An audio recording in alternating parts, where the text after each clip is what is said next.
sedikit tipis-tipis, waduh rasanya panas, agak menyakitkan, nggak enak, kepanasan gitu ya.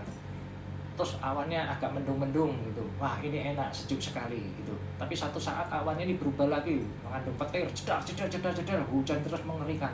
Tapi pertanyaannya, ini awan-awan yang datang dan pergi ini apakah dia mengubah langit? Enggak. Langit tetap sama, itulah kesadaran kita. Jadi kesadaran kita melampaui di atasnya itu. Nah, awan-awan ini ibarat ya perasaan-perasaan kita tadi sama reaksi-reaksi badan kita tadi. Oke, Mas Roy, untuk sesi kali ini saya lanjutkan.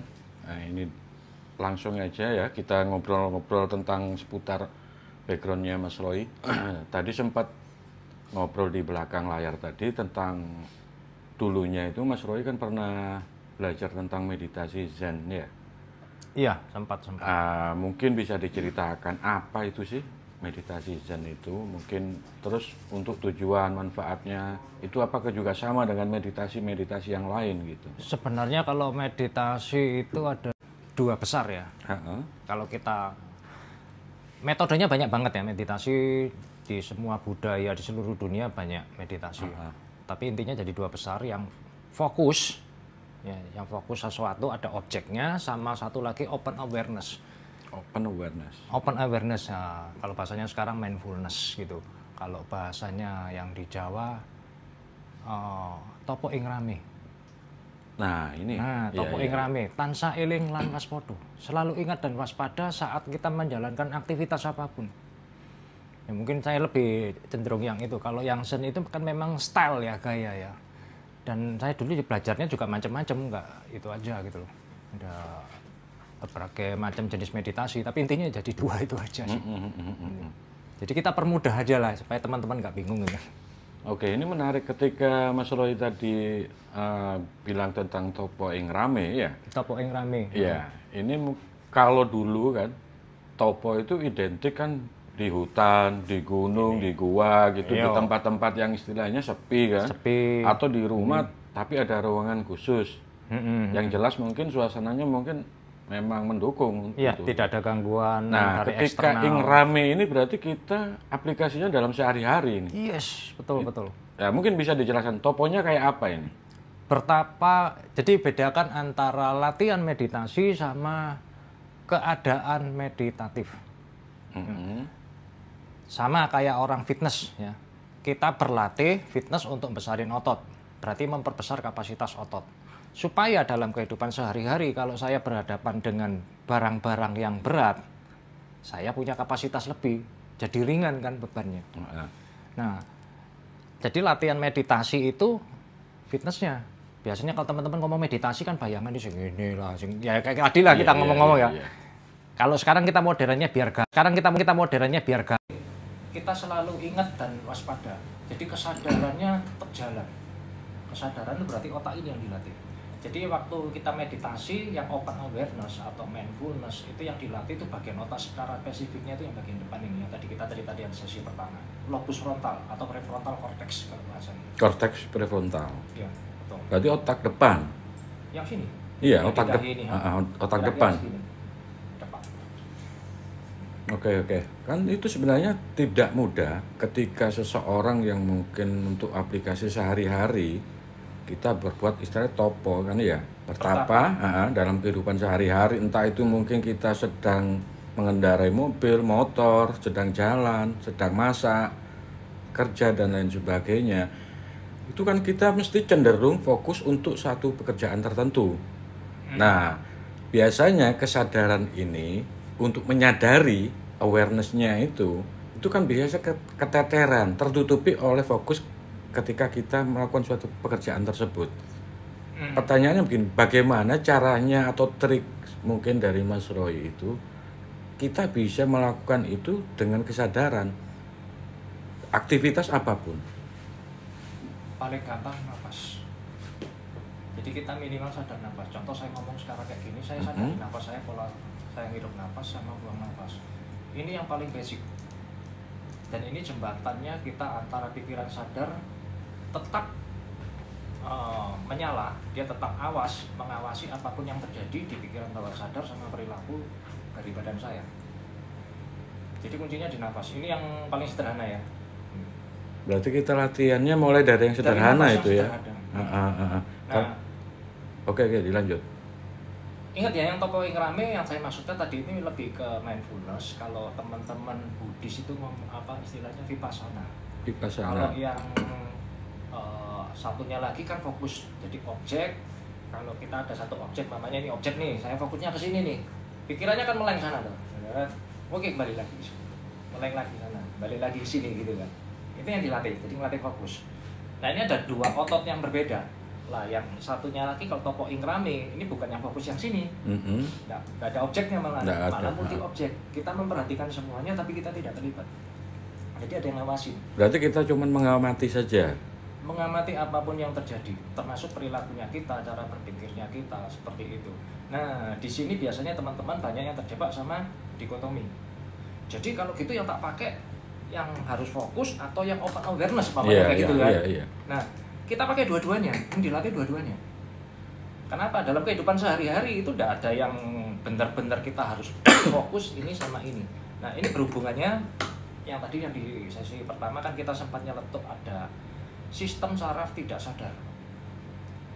Saraf tidak sadar, berarti kita nggak bisa kontrol secara langsung, tapi kita bisa nego, kita bisa menstimulasi dia. Tapi nggak bisa kontrol rubah secara langsung, nggak bisa. Beda dengan sadar. Sistemnya saraf tidak sadar ini, sorry ya kembali ya. Oke. Agak muter karena ini basicnya di sini. Yang pertama adalah saraf simpatetik sama satunya lagi parasimpatetik. Nah, simpatetik ini kata kuncinya fight or flight. Fight itu ada dua, attack, nyerang, atau defense, bertahan. Okay. Terus kemudian flight itu hindari atau lari, kabur gitu. Yeah. Nah, saraf yang satunya lagi parasimpatetik ini rest and digest. Jadi rest ini relax, digest ini pencernaannya jalan. Terus kemudian di dalamnya ini juga ada subnya lagi adalah detox dan pertumbuhan, regenerasi sel. Ini bisa terjadi di sini.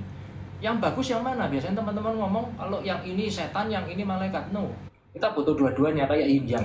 Nah, orang Asia dulu ngerti ya kan ada yin yang saling ngisi. Jadi nggak ada yang benar-benar hitam, nggak ada yang benar-benar putih. Sama kayak mata kita kan. Kita kan cuma bisa yang lihat paling bawah merah, paling tinggi frekuensinya ungu. Makanya di atasnya ada ultraviolet. Kalau yang merah bawahnya ada inframerah kayak gitu. Nah sama, jadi kita butuh dua-duanya. Nah, sistemnya gini, kalau yang saraf simpatetik dia itu membuat kita itu fokus. Lebih fokus. Fokus tuh kalau kamera zoom in. Gitu. Jadi lalat yang sebenarnya tidak menyeramkan. Kalau kita zoom gede gitu, ya medeni gitu kan, yang menyeramkan juga. Karena terlihat lebih jelas ya, lebih gede. Betul. Nah, inilah saraf yang ini. Dia bekerjanya seperti itu, anggap aja kayak zoom in ya. Nah, waktu zoom in ya ciri-cirinya gimana? Biasanya napas kita mulai memburu, heart rate-nya kita mulai meningkat kayak gitu. Yang di pupil mata yang tengah-tengah ini gede gitu. Nah, itu mulai fokus kita. Itu juga perlu kita latih. Nah, yang satunya lagi yang parasimpatetik, pupil matanya mengecil. Jadi kita melihatnya pakai lensa wide, panoramik. Oke. Sama kayak ombak ya. Ombak kalau kita semakin dekat sama ombaknya, apalagi kita nyebur di lautnya, ombaknya umpamanya di batas hidungnya kita masukin sedikit kepala kita separuh gini, nakutin tuh, serem kan? Iya. Tapi kalau kita lihat dari jauh, wah bagus itu kan, keren gitu kan, hampir tuh. Ya seperti itu. Nah ini zoom in, zoom out, zoom in, zoom out. Ini yang dalam kehidupan sehari-hari. Jadi topo ingrame itu kita juga bukan sekedar, memang pertamanya pakai panoramik. Nah dari panoramik ini kita bisa melihat banyak macam ombak, banyak wave, banyak gelombang-gelombang. Ibarat kayak gelombang radio. Di tengah-tengah kita ngomong-ngomong ini gelombang radio kan banyak. Ada yang positif, ada yang negatif, ada yang kita senangi, ada yang nggak kita senangi, ada yang kita minati, yang nggak kita minati. Kita bisa punya hak pilih. Itu kalau pakai lensa panoramik. Jadi sarafnya saraf parasimpatetik. Tapi begitu kita nentukan, oh saya mau pilih mamanya 100 FM ya, tak pencet 100 FM, tok, itu berarti saya fokus ya, seret. Ya kayak orang surfing lah Pak. Oke. Bisa pilih Mbak? Ya itu topo ingrame itu praktikalnya seperti itu. Jadi pertama lihat panoramik secara keseluruhan, ada pilihan-pilihan yang lain, baru kita milih, baru kita fokusnya kemana. Zoom tapi kita in, tidak ya? terikat ke sini Pak. Berarti pertamanya kita pakai panoramik ya. Panoramik dulu. Baru kita zoom relax. in. Baru, oh ini yang harus saya beresin prioritas nomor 1. Nah, Baru zoom in ya. zoom di situ. in. Nanti sebentar, oke ini sudah cukup, panoramik lagi. Oke, Nah, oke. topok ikrami itu seperti itu. Berarti kita Jadi harus ada harus bisa membedakan, memilah, memilih. Ketika kita itu harus lebih fokus ke satu titik atau enggak, kita hanya menjauh aja. Itu harus bisa tahu ya kita keadaan kita, level kita di mana gitu. Saya tertarik tadi ketika Mas Roy bilang penjelasan yang sesi pertama tentang rasa, yang katanya Mas Roy itu ada di otak ya. Rasa Ya. sistem limbik. Ya, di sistem limbik kan ya. Saya ingin tanyakan, ketika mungkin Mas Roy atau siapapun juga mungkin sering mengalami ketika mungkin pisah dengan pasangan, waktu SMA atau apa, dengan ceweknya, atau dengan kejadian apa, kadang itu nyeseknya itu ada di dada, rasa sakitnya itu ya. Ini saya mungkin terbilang agak kolot tentang hal ini ya. Jadi kayaknya itu rasa yang ada di dada itu ada juga, yang di otak, yang di limbik tadi itu juga ada. Ini menurut saya ingin penjelasannya dari Mas Roy, kira-kira itu rasa yang bagaimana? Kok bisa ada kok rasa yang agak sakit, nyesek gitu? Ini mind and body selalu selaras dan selalu menselaraskan diri. Oke. Nah, ini konsepnya. Jadi kalau saya punya satu pengalaman dan pengalaman itu sudah muncul rasa yang kuat, pengalaman dan rasa yang kuat itu tersimpan di otak jangka panjang saya. Nah, itu bisa di-recall kapanpun, dan kalau secara otomatis dia bisa ke-trigger, jadi terstimulasi kalau ada peristiwa yang mirip-mirip.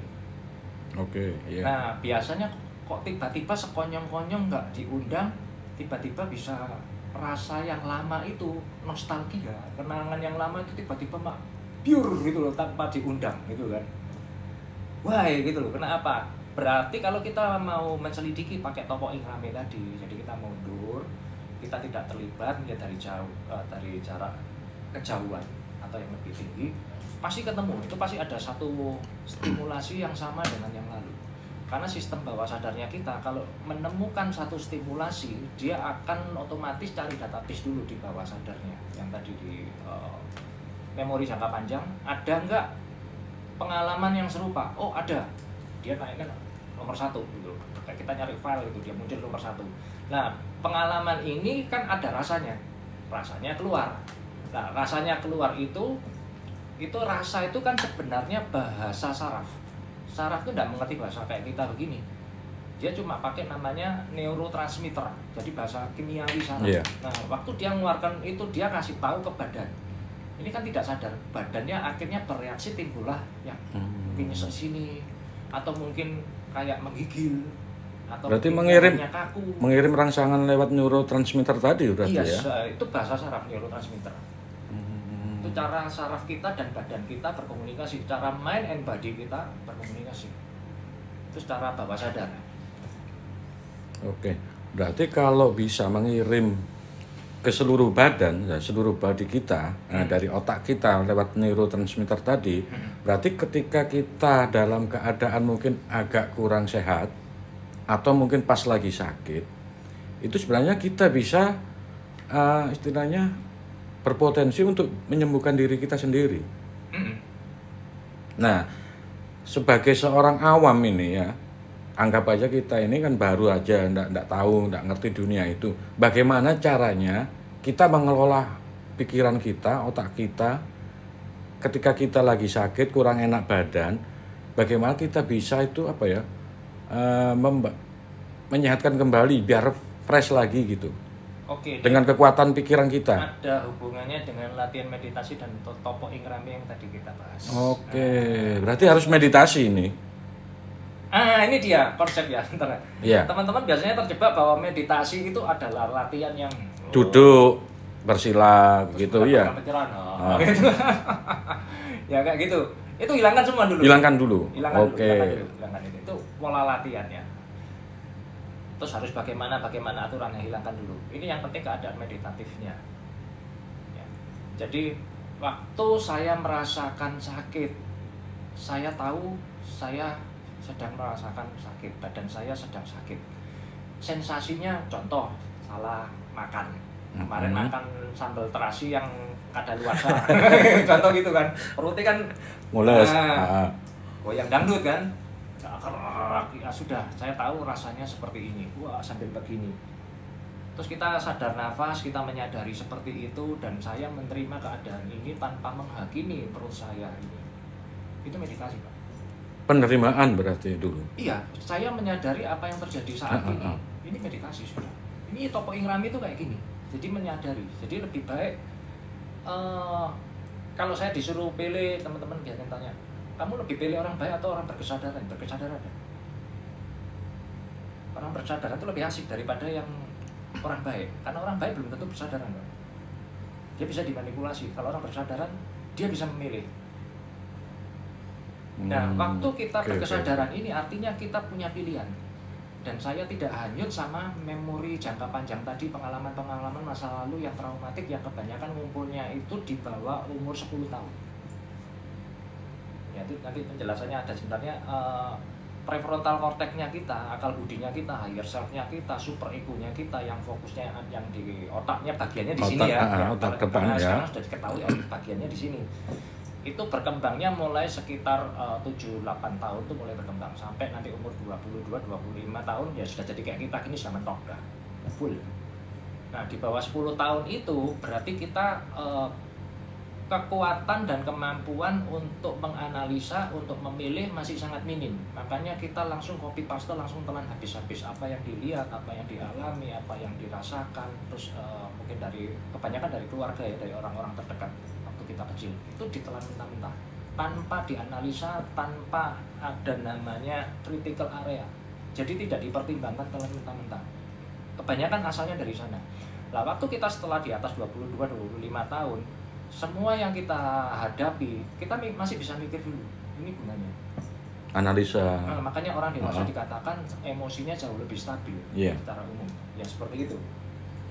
Nah, Topo Ingrame-nya ini saya menyadari, berarti saya juga punya pilihan.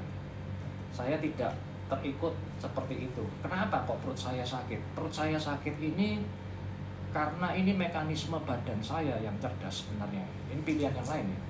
Orang kan tahu, wah ini gangguan, ini harus ke dokter, ini menyakitkan, kalau nggak gini bahayanya, bla bla bla bla bla. Akhirnya tambah stres, tambah sakit lagi. Ternyata kalau kita mulai memahami, perut saya sakit karena ini mekanisme untuk membuang racun. Bagus nggak? Bagus. Kalau tidak bisa sakit kayak begini, gawat. Gawat. Mendingan sakit sekarang, maaf, kita buang semuanya, kita gelontor semuanya, supaya seminggu ke depan nggak apa-apa. Kalau ini dibiarin, kita nggak kerasa sakit, sudah masuk, sudah nggak karu-karuan, bisa seminggu nggak selesai-selesai kan. Nah, jadi mulai dari pemahaman ini kita Topo Ingrame, oh iya, terima kasih perutku, kamu luar biasa. Jadi kita sudah memberi support kepada badan. Nah, dengan cara seperti ini, ternyata ini jauh lebih mempercepat penyembuhan. Jadi pertama itu penerimaan, kan orang bilang, terima aja dengan ikhlas, caranya opo. Iya. Terus kenapa diterima dengan ikhlas? Alasannya apa? Logikanya di mana gitu loh? Kan biasanya nggak hantam nanti di logikanya. Iya. Penjelasannya, penjelasannya Nah, apa? Iya. Ternyata badan kita ini punya mekanisme yang cerdas yang Tuhan kasih. Ya, contohnya seperti itu. Termasuk kalau saya mengalami kecemasan, namanya gitu ya, ada kecemasan. Tiap orang beda-beda. Tahu-tahu menghadapi sesuatu cemas, nggak tahu juntrungannya kok tiba-tiba muncul. Ternyata kalau di urut-urut ke belakang ada peristiwa dari inner child-nya dia, waktu masa kecilnya dia mengalami kecemasan yang sama. Jadi memorinya itu ada, memori sama rasanya yang ada. Memorinya ini sebenarnya bisa nggak dihilangkan, pertanyaannya itu. Jangan dihilangkan. Yang justru diatasi adalah perasaannya yang nempel satu paket ini sama memorinya. Kalau memori dihilangkan bisa nggak? Bisa, tapi maaf jangan dilakukan karena ini berarti Anda berdoa minta ada cacat. Iya. Kebentur di sini kan cedera. Baru memori itu bisa hilang. Selama ini masih utuh, masih bagus, masih sehat, pasti kita bisa ingat. Cuma rasa yang nempel ini tadi loh, yang tidak memberdayakan, ini yang perlu kita bereskan. Nah, triggernya apa? Kita sadari, terus kita berpikir pakai akal budi tadi, kan tadi akal budi kita udah ngomong volumenya itu 4 kali lebih gede daripada otak rasa dan otak pertahanan hidup atau brainstem tadi, otak reptil. Berarti ya gampangannya kita berpikirlah minimal 4 kali lah. Oh ya ternyata saya ada seperti ini, ternyata ini tidak dibutuhkan karena saya sekarang sudah dewasa. Dan dulu ketakutan saya itu karena ternyata dibully sama teman-teman. Nah waktu dibully sama teman-teman itu contoh manifestasinya yang saya ingat bawah sadarnya gigit jari contoh, kukunya dimakan semua sampai habis gitu, contoh seperti itu ya. Kan orang macam-macam. Nah jadi kalau dia mengalami hal yang satu kecemasan yang mirip, dia akan cenderung gigiti kukunya sampai habis. Iya. Itu kebawa sampai dewasa. Nah setelah ini kita sudah sadar, oh kebiasaan ini ternyata asalnya dari ini. Nah ini pakai otak, pakai logika. Kemudian kita berbicara kepada bawah sadar. Ini caranya. Oke, saya tahu ada kebiasaan seperti ini, tapi kita tidak membutuhkannya ini lagi. Karena itu dulu kamu tidak mengerti. Nah buktinya sekarang diri kamu sudah dewasa, kamu sudah mengerti dan kamu tidak butuh lagi. Itu bisa dilepaskan, bisa dirubah, kebiasaan itu bisa dihilangkan, jadi bisa diedit. Jadi yang bisa ngedit adalah ini, super ego kita. Sebenarnya itu kan tidak mudah ketika mungkin seseorang itu flashback ke belakang, melihat kejadian-kejadian masa lampau waktu ketika kecil dibully, dibenci, terus memunculkan itu yang menyakitkan itu kan juga tidak mudah untuk menghapus karena sudah mengendap sekian tahun mungkin di alam bawah sadar kita kan ya. Mungkinkah itu bisa kita bereskan sendiri tanpa mungkin lewat psikolog atau mungkin nasihat-nasihat orang lain, sangat dari mungkin. Pemuka agama, spiritualis? Sangat mungkin. Kuncinya kembali lagi di kesadaran. Dan fungsinya di sini. Jadi kesadaran ini sama kayak kapten pilot lah di pesawat. Oke. Ya, kapten pilot di pesawat. Jadi dia yang menentukan arahnya kemana. Penumpangnya teriak-teriak, kapten mau ke sini, enggak, kita maunya ke sini, atau kapten kapal. Nah, yang tadi perasaan-perasaan itu kalau sebuah kapal besar gitu, itu adalah teknisi mesinnya. Terus yang bagian yang mengintai di atas, bagian kelistrikan, bagian yang untuk pengamanan dan segala macam, itu kru-krunya. Yang penting kapten kapalnya harus dibangunkan dulu. Ini yang harus kita latih. Dan waktu terjadi sesuatu di sebuah kapal pasti ada kericuhan. Makanya contoh kita ngomong kapal yang zaman dulu lah, kan biasanya ada yang ngintai di atas atau pakai teropong karena dia bisa lihat jauh, tapi dia nggak tahu kejadian di bawah, dia nggak tahu. Waduh ada gunung besar gini, kapten hati-hati gini. Dia kasih tahu ke kapten. Ribut gitu. Terus di bawah kemudian ada mesinnya ternyata kurang bahan bakar. Ribut dia di bawah. Nah sama kayak kita seperti ini, tiba-tiba ribut-ribut itu kan sekonyong-konyong aja kayak begitu. Itulah tubuh dan bawah sadar kita. Nah ini butuh pengawasan dari si kapten. Kalau si kapten tahu bahwa ada masalah ini, dia bisa ngatasin. Jadi nomor 1 kaptennya dibangunin dulu. Nah waktu kaptennya dibangunin dulu itu bukan berarti masalahnya ini tiba-tiba berhenti. Ini yang teman-teman biasanya terjebak di sini. Masalahnya semuanya tiba-tiba hilang, kapten datang. Enggak, masih ada. Artinya berarti badan saya masih merasa nggak enak, perasaan saya masih nggak karu-karuan. Tapi waktu saya menyadari itulah meditasi. Oke. Itulah kesadaran. Simple sebenarnya kesadaran. Tapi dari sini kita kan juga tahu ada waktunya dia datang, ada waktunya dia pergi, kayak awan. Waktu meditasi biasanya kalau yang teman-teman latihan meditasi mindfulness itu kan ngeliatin apapun yang terjadi, lihat atas awan, awannya datang. Ada saatnya dia datang, ada saatnya dia pergi. Awan ini juga nanti bisa berubah bentuk sesuatu yang menyenangkan. Berbentuk seperti hamster gitu kan. Berbentuk yang kucing imut kayak begitu. Tahu-tahu awannya ini cerah. Tahu-tahu awannya sedikit tipis-tipis. Waduh, rasanya panas, agak menyakitkan, nggak enak, kepanasan gitu ya. Terus awannya agak mendung-mendung gitu. Wah, ini enak, sejuk sekali gitu. Tapi satu saat awannya ini berubah lagi, mengandung petir, jedar, hujan terus mengerikan. Tapi pertanyaannya, ini awan-awan yang datang dan pergi ini, apakah dia mengubah langit? Enggak. Langit tetap sama, itulah kesadaran Oke. kita. Jadi kesadaran kita melampaui di atasnya itu. Nah, awan-awan ini ibarat ya perasaan-perasaan kita tadi sama reaksi-reaksi badan kita tadi. Oke. Kalau ngomong tentang kesadaran ya, seperti ketika misalnya suatu gunung mau meletus kan, Seperti gunung mau meletus. biasanya kan banyak hewan-hewan yang mau Yang turun. Iya. Hmm. Nah, kadang manusia itu perlu lebih banyak belajar kepada hewan-hewan itu. Kita sebagai manusia itu malah tidak tahu, tidak peka, atau mungkin karena kesadaran kita masih ada di level bawah. Mungkin Ya, ya, mungkin begitu. Ini tentang hubungannya manusia dengan alam ini. hubungan manusia dengan alam. Ya, ini seperti itu kan.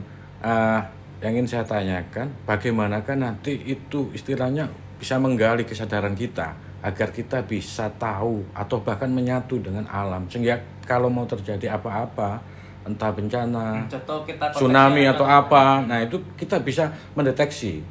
Oke. Disinilah kita memerlukan kesadaran kita bahwa kita tidak sendirian, kita adalah bagian dari alam. Dan waktu kita menjadi bagian dari alam, sebenarnya saya bukan siapa-siapa, saya bukan apa-apa. Tapi di kesadaran terhadap alam ini, saya dan binatang-binatang itu dan alam yang natural ini adalah satu kesatuan. Nah, ini memang sulit ya dipahami. Ya. Secara sainsnya kita tidak memiliki sensor untuk mengetahui bila mana akan terjadi gunung meletus. Contoh seperti itu. Kita ambil contoh ya biar nggak lari-lari. Gunung meletus itu sebelum terjadi meletus, kenapa binatang itu turun? Karena ada infrason, Pak. Ada infrason yang terjadi. Jadi ada getaran yang terjadi dan itu di bawah 20 Hz. Di mana telinga kita hanya paling bawah mendengar 20 Hz, 20 ribu ya. 20 kilo gitu. Nah, itu di bawah itu. Hewan-hewan itu mereka punya sensor yang di bawah itu.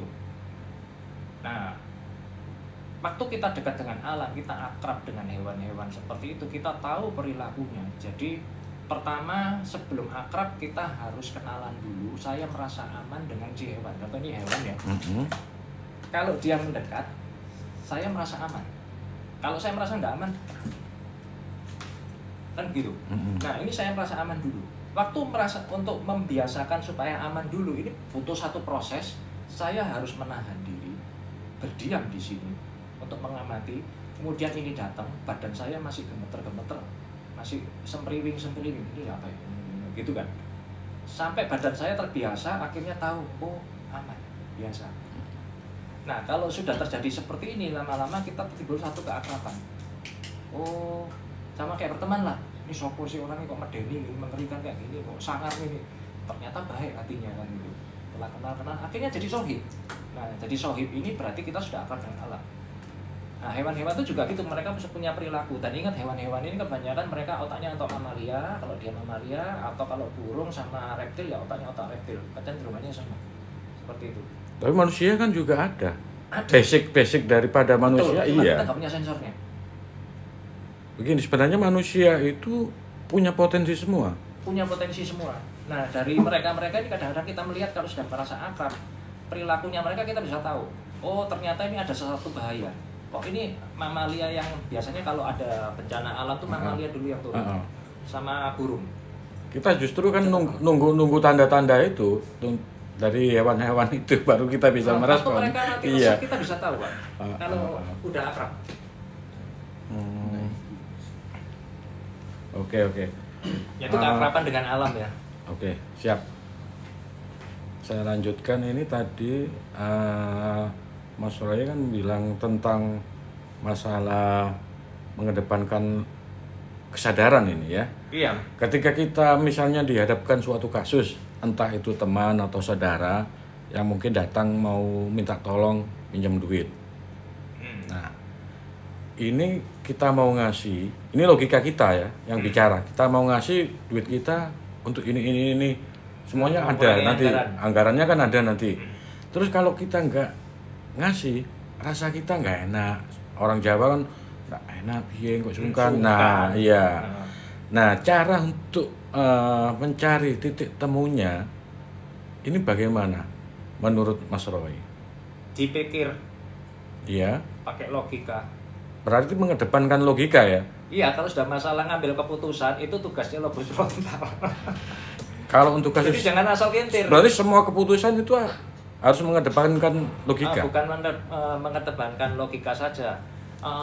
Apapun yang rasa tadi adalah referensi pendapat. Jadi bayangkan kita ini sebagai CEO, yang direkturnya satu perusahaan, bahwa sadar itu adalah manajer yang di bawah kita. Mereka memberikan referensi, rasa-rasa itu referensi. Kemudian pengalaman-pengalaman yang dulu-dulu itu referensi. Terus kemudian apa yang kita pelajari itu referensi. Kemudian kata-kata dari orang lain atau yang dari apa yang kita baca itu semuanya referensi. Nah, berarti kan kita berhadapan dengan banyak pilihan. Ingat, kesadaran itu bisa diketahui kalau kita punya banyak pilihan. Kalau cuma satu-satunya pilihan berarti kita nggak nyadar. Nggak usah mikir, karena nggak nyadar pilih. Tapi kalau begitu kita nyadar, pasti ada pilihan. Nah, begitu ada banyak pilihan, kita memang harus memilih. Dan memilih ini, biasanya memang nanti ada satu ketakutan, apakah pilihan saya ini yang paling tepat. Nah, repotnya di dunia ini, tidak ada yang paling tepat. Ya, antara benar dan salah ini bukan masalah hukum ya. Tapi kita ngomong kadang-kadang, mana yang the best? Kayak gitu, kita maunya kayak robot. Nah, inilah kita manusia. Di semua apa yang kita ambil ini ada resikonya, ada peluangnya. Makanya kayak yin yang tadi, saya ngambil ini, peluang ini, berarti saya meresikukan peluang yang ini, goodbye. Dan semua ada resikonya. Nah, itu keberanian kita. Jadi milihnya harus pakai kesadaran, balik lagi, harus dipikir. Contoh ya, prioritasnya mana? Paling gampang tipsnya. Waduh, bingung gimana? Pilihannya banyak, ya bikin skala prioritas. Sekarang orang yang kita yang minta tolong sama kita ini, contoh kalau itu keluarga dekat yang dia benar-benar sangat urgent gitu ya, namanya kecelakaan atau apa, ya kita harus, mungkin kita bisa mengurangi anggaran kita. Oke, anggarannya bisa dikurangi, tapi tidak membuat bahaya keuangan secara besar, tidak akan bikin bangkrut, tapi saya bisa bantu. Nah, bisa dilakukan. Tapi kalau umpamanya orang yang baru dikenal, ternyata dia pinjam uang itu pemakaiannya tidak terlalu urgent, tidak fatal gitu, ya jangan dikasih gitu kan. Jangan gini diem terus dirasa-rasain, pasti ya kepengennya ngasih. Dan ingat ya, rasa itu bisa dimanipulasi loh. Bisa dilatih, dimanipulasi. Contohnya, maaf, orang-orang yang sering kena dendam, yang sering kena penipuan online atau ya kayak begitulah ya. Itu karena sudah terkondisi, itu termanipulasi, karena gampang ternyuh sama orang kasih. Pertanyaannya, apakah orang ini bisa diberkati kalau dia merasa berkelimpahan? Bisa, tapi ya gitu-gitu aja, nggak naik-naik. Oke, Mas Roy, terima kasih banyak atas penjelasannya. Mudah-mudahan bisa bermanfaat, berguna bagi kita semua. Dan saya sekali lagi ucapkan terima kasih. Mungkin untuk saat ini kita bisa mengakhiri sesi ini. Terima kasih sekali lagi, Mas Roy, monggo. Yuk.